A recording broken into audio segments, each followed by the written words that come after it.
یہ آپ کے اور میرے لیے ضروری تھے. ہم کہاں پہنچ گئے؟ میرے دوستو آگے چلیے.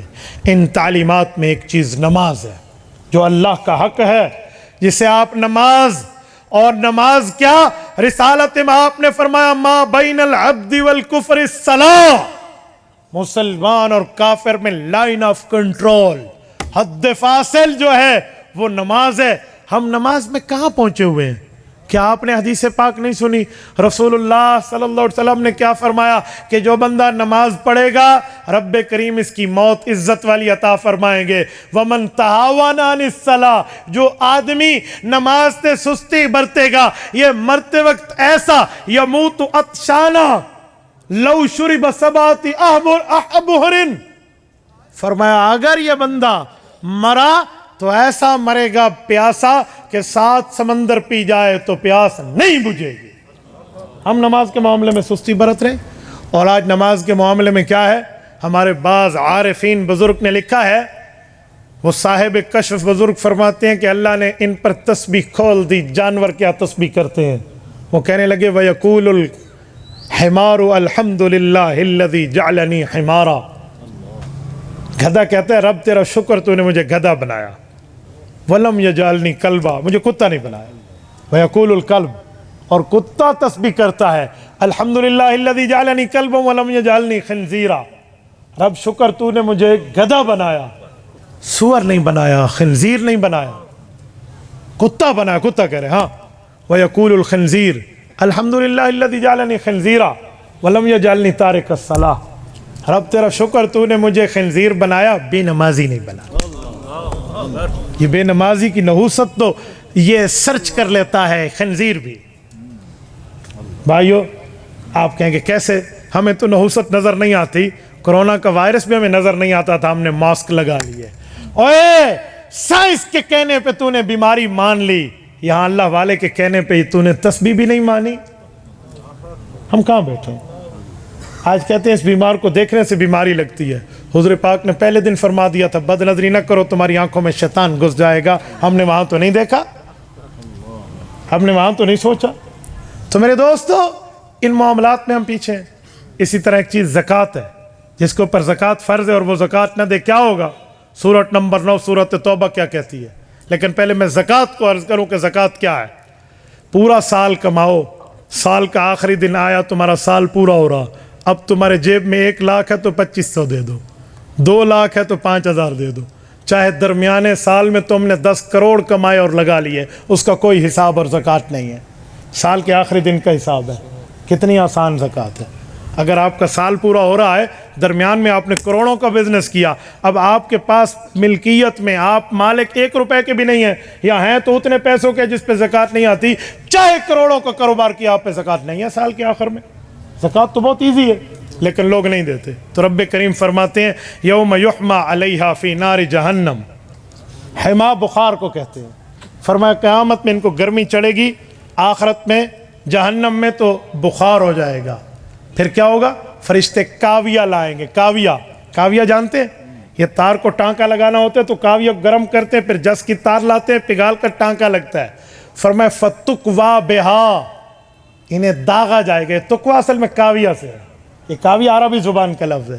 فتقوا بہا جباؤہم وظہورہم، ان لوگوں کو داغا جائے گا، کاویہ سے جلایا جائے گا. جباؤہم ان کے ماتھوں کو، ان کی کمر کو، ان کے پہلوؤں کو، اور کہا جائے گا ھذا ما کنزتم لانفسکم، یہ جو تم نے اللہ کا حق کھایا تھا یہ اس کی سزا ہے.